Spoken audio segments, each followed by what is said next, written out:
यही रावण के 10 सिर वाले नेता लोग जो बैठे हैं, इंडिया वाला जो लोग हैं, ये सब नौकरी करने वाले लोग हैं। अपना कोई अस्तित्व है क्या? जो घमंडिया गिरोह है, जिसमें कौन लोग हैं? भ्रष्टाचारी, परिवारवादी और तुष्टीकरण करने वाले लोग। राजनीति में जो आपके साथ है, कब आपके विरोधी बन जाएं, इसकी कोई गारंटी नहीं होती। खासकर बिहार के राजनीति में ऐसा दृश्य तो हमेशा देखने को मिलता है। कभी लालू प्रसाद यादव के सबसे करीब उनके हनुमान कहे जाने वाले और आज नीतीश कुमार की 10वीं सरकार में मंत्री पद का शपथ लिया। हम बात कर रहे हैं रामकृपाल यादव की। दरअसल आज नीतीश कुमार ने एक बार फिर बिहार के मुख्यमंत्री पद की शपथ ली और यह उनका 10वां कार्यकाल है। नई कैबिनेट में जहां अधिकतर पुराने चेहरे शामिल हुए, वहीं कुछ नए चेहरों ने भी जगह बनाई। इन्हीं में सबसे चर्चित नाम है रामकृपाल यादव। दिलचस्प बात यह है कि जिन्हें कभी लालू यादव का हनुमान कहा जाता था, वहीं आज नीतीश कुमार की कैबिनेट में मंत्री बने। बिहार की राजनीति में दानापुर एक ऐसा विधानसभा क्षेत्र जिसे कभी लालू प्रसाद यादव का मजबूत गढ़ माना जाता था, लेकिन इसी किले में सेंध लगाई बीजेपी के रामकृपाल यादव ने। कभी राजद के कद्दावर नेता और आज भाजपा की सरकार में मंत्री, उनकी राजनीतिक यात्रा किसी फिल्मी कहानी से कम नहीं। दरअसल बिहार विधानसभा चुनाव में 202 सीट जीत एनडीए ने सत्ता बरकरार रखी। आज नीतीश कुमार ने 10वीं बार राज्य के मुख्यमंत्री पद की शपथ ग्रहण की। नीतीश कुमार के साथ जीते हुए कई विधायकों ने भी मंत्री पद की शपथ ली। इस शपथ ग्रहण में एक नाम पूर्व सांसद और दानापुर में लालू यादव का किला ढहाने वाले रामकृपाल यादव का भी है। रामकृपाल यादव ने दानापुर सीट से राजद के रितलाल यादव को 30,000 से ज्यादा वोट से हराते हुए जीत दर्ज की।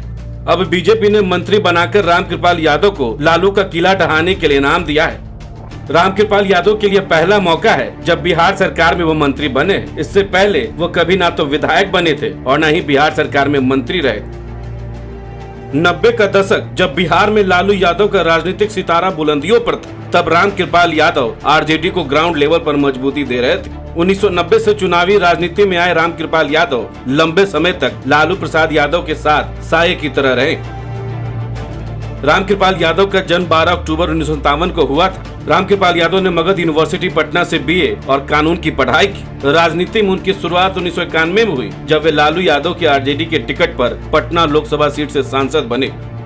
इसके बाद वे 1996 और 2004 के चुनाव में भी जीतकर संसद पहुंचे। 2009 में उन्होंने लालू यादव के लिए अपनी सीट छोड़ दिया, जब परिसीमन के बाद यह पाटलिपुत्र लोकसभा क्षेत्र बन गया था। लेकिन यहाँ लालू यादव रेल मंत्री रहते हुए भी चुनाव हार गए। एक समय पर रामकृपाल यादव लालू यादव के बेहद करीबी और उनके छोटे भाई के रूप में जाने जाते थे। लालू प्रसाद यादव ने उन्हें राज्यसभा भी भेजा था। 8 जुलाई 2010 से 16 मई 2014 तक वे राज्यसभा के सदस्य रहे थे। लालू यादव के शासनकाल में रामकृपाल यादव को पहली बार 1992 में उन्हें बिहार विधान परिषद का सदस्य बनाया गया था, जो 1993 तक रहे।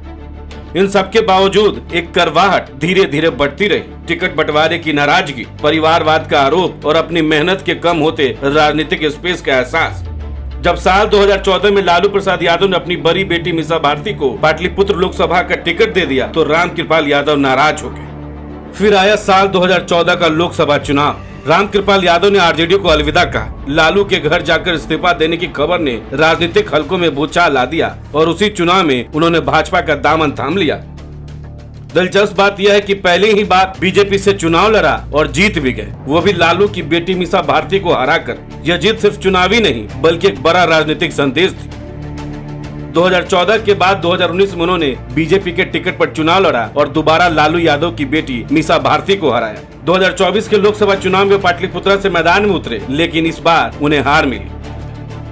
दरअसल रामकृपाल यादव मोदी सरकार में 2014 से 2019 तक 2 विभागों के मंत्री रह चुके हैं। सबसे पहले मोदी सरकार ने उन्हें केंद्र में 9 नवंबर 2014 को पेयजल और स्वच्छता राज्य मंत्री बनाया था। 5 जुलाई 2016 को वे केंद्रीय ग्रामीण विकास राज्य मंत्री बने थे। मोदी सरकार में वो 2 टर्म के लिए पाटलिपुत्र सीट से लोकसभा सांसद रहे। हालांकि 2024 में मीसा भारती ने उन्हें इस सीट से हरा दिया था।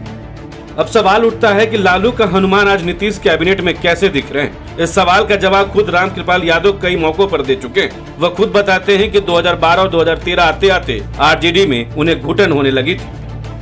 वो आरोप लगाते हैं कि लालू परिवार के लोग उन्हें कुछ भी बोल देते थे। लालू राबड़ी के जिन बच्चों को उन्होंने गोद में खिलाया था, वो उनसे ठीक ढंग से बात तक नहीं करते थे। हद तो तब हो गई जब लालू प्रसाद यादव को अपनी बड़ी बेटी मीसा भारती को राजनीति में लॉन्च करना था, तब उन्होंने रामकृपाल यादव की पाटलिपुत्रा सीट को ही चुना। आरजेडी में दरी बिछाने से राजनीतिक पारी शुरू करने वाले रामकृपाल यादव इस हालात को बर्दाश्त नहीं कर सके और उन्हें 2014 के लोकसभा चुनाव से ठीक पहले बीजेपी में जाने का फैसला लिया। लालू परिवार और आरजेडी में बेइज्जती झेलकर आए रामकृपाल यादव को बीजेपी ने सिर आंखों पर बिठाया। रामकृपाल यादव खुद स्वीकारते हैं कि उन्होंने प्रधानमंत्री नरेंद्र मोदी की वजह से बीजेपी ज्वाइन किया था। 2014 और 2019 के लोकसभा चुनाव में रामकृपाल यादव ने लालू राबड़ी की बड़ी बेटी मीसा भारती को पाटलिपुत्र सीट पर हराया। 2014 में बनी केंद्र की मोदी सरकार में रामकृपाल यादव को केंद्रीय मंत्री बनाया गया। जब 2024 के लोकसभा चुनाव मीसा भारती के हाथों रामकृपाल यादव हार गए, तब बीजेपी ने उन्हें 2025 के विधानसभा चुनाव में दानापुर विधानसभा सीट से प्रत्याशी बनाया। अब जब वह चुनाव जीत गए हैं, तो उन्हें बिहार सरकार में पहली बार मंत्री भी बनाया गया। समय बदला, गठबंधन बदले, पर रामकृपाल यादव लगातार जमीन से जुड़े नेता बने रहे और अब बिहार की राजनीति ने एक और करवट ली है। जब नीतीश कुमार ने अपनी 10वीं सरकार का गठन किया, तो मंत्रिमंडल में रामकृपाल यादव को जगह मिली। कभी भाजपा में उनका सफर, फिर एनडीए की राजनीति में भूमिका और अब बिहार सरकार में मंत्री पद, यह दिखाता है कि रामकृपाल यादव सिर्फ अफसर के खिलाड़ी नहीं, बल्कि लगातार मेहनत, संगठन और जनता के बीच संपर्क बनाए रखने वाले नेता भी। तो लालू के हनुमान से नीतीश के मंत्री तक रामकृपाल यादव की यात्रा कई मोड़ लिए हुए। बिहार की राजधानी पटना के बाईपास रोड से निकलकर दिल्ली के पार्लियामेंट तक और अब फिर पटना के पावर सेंटर मंत्रालय तक रामकृपाल यादव का सफर इस बात का सबूत है कि बिहार की राजनीति में साइलेंट पॉलिटिकल वॉरियर भी बड़ा मुकाम हासिल कर सकता है। आपको हमारी यह खबर कैसी लगी, हमें कमेंट्स में जरूर बताएं। बहुत बहुत शुक्रिया।